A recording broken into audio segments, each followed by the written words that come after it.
Here are 7 biohacks for weight loss. Number 1, chew your food. It may sound silly, but many people don't chew their food enough.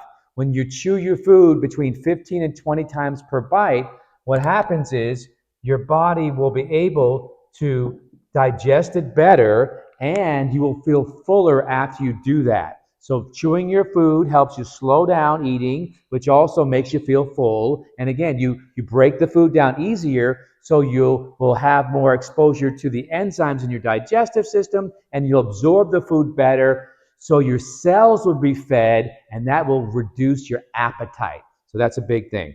Number 2 is eat low glycemic foods. Low glycemic foods, you can look it up on the internet. There's tons of different resources for low glycemic foods. And basically, low glycemic foods are foods that don't cause a rapid rise in your blood sugar.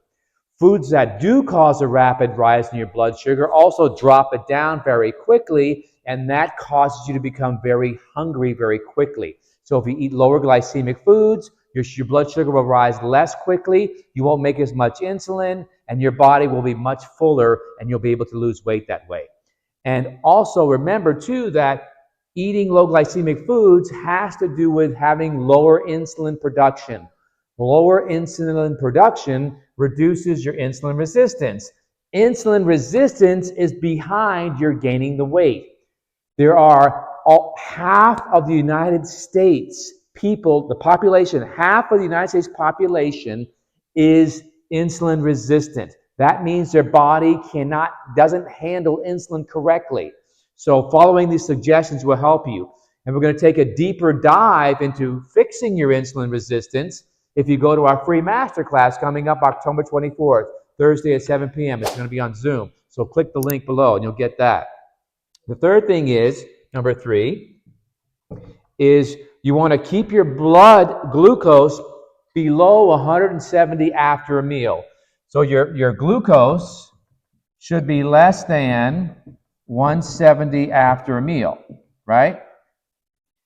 Because what that will do is that will also reduce the amount of insulin. Now, you may be saying, I don't really have a way to check, but if you're listening out there and you have issues with your blood sugar, you can even borrow a glucose meter from a friend, or you can actually get one of those little devices you can put on your arm that can tell your glucose. You want to keep it below 70 after a meal, because that tells us that your body is handling the sugar better. And when you handle sugar better, it's much better for your weight.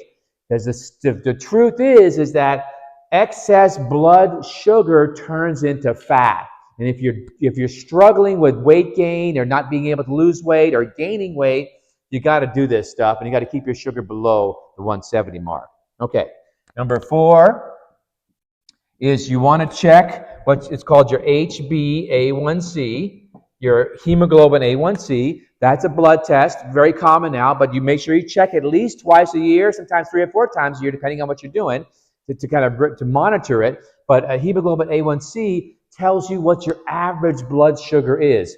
It actually measures, the A1C actually measures the amount of sugar that sticks to your red blood cells.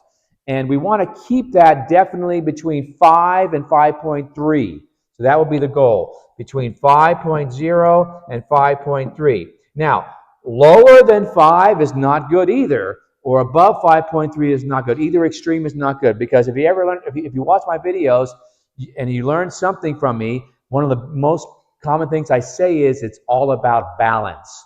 So it's not, you don't want it too high, you don't want it too low. You want it just right. So hemoglobin A1c between 5.0 and 5.3.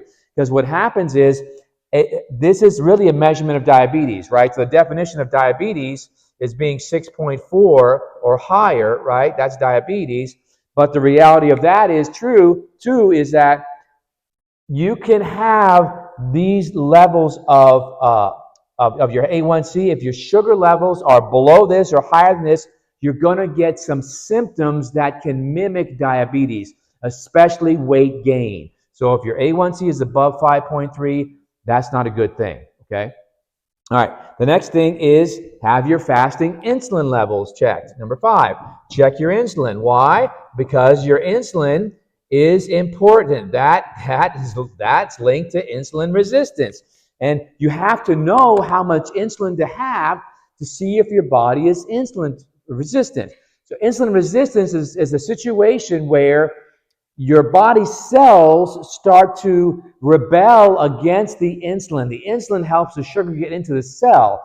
When your body has insulin resistance, the insulin is not allowed to get into the cell, so it stays higher in your blood. So when you do a fasting insulin level, first fasting, it's called an AM fasting insulin. Check it first thing in the morning between 7 and 8 a.m. And we want that number between 8 and about 11. Okay, that's the number for the fasting insulin. That's a good number. When it goes too high, your insulin is high, it'll sometimes hide diabetes and blood sugar problems, or it will also cause you to gain weight, especially when your insulin levels are too high, because that means you have insulin resistance. And there are many people, probably you, who are walking around who are struggling with your weight. You have been for many, many years, but you're not yet diabetic. But if you check your insulin, it's probably out of the roof there, because it's the insulin resistance that causes you not to be able to lose weight. So check your insulin, fasting insulin in your blood, and you want it between 8 and 11, the numbers to be. Okay, another really good biohack is number 6. You want to, when you eat your foods, you want to eat your protein, okay? If you have a meal, let's say, for example, you have chicken, broccoli, and rice.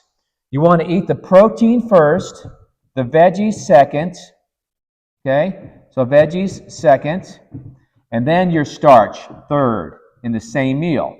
Research shows that when you eat the protein first and your vegetables second, that reduces the glycemic amount of the starch. In other words, the starch will have a lower glycemic index when you eat it after the protein and after the veggies. Okay, that's really, really important, and it matters that order. So you eat the chicken first, the vegetables second, and the starch third. That'll keep your A1C lower. It'll keep your insulin levels lower, and it'll keep your sugar lower. It's really important, and it'll make you feel full longer. Okay.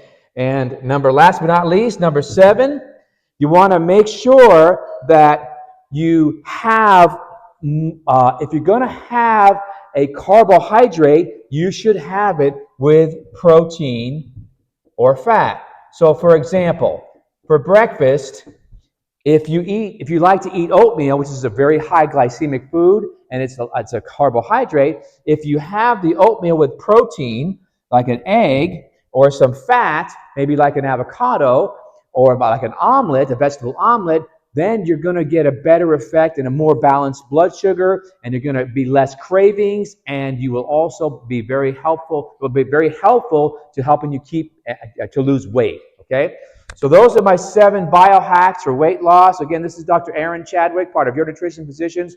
I've been practicing natural medicine for 35 years. I have helped tens of thousands of patients get better naturally without the use of toxic medications. We use herbs and nutrients and foods to get your body balanced. My wife and I have put together a program, a Masterclass. It's called Fix Your Insulin Resistance. Again, it's coming up October 24th, Thursday, 7 p.m. Eastern Time on Zoom. Click on the link. It's a Masterclass. I promise you, you're going to learn a lot of great things to help you. Please share this video, like it. Send it to your friends, family, everybody you know, and we'll see you there. Sign up for the free Masterclass, okay? God bless you guys. We'll see you next time, and stay healthy.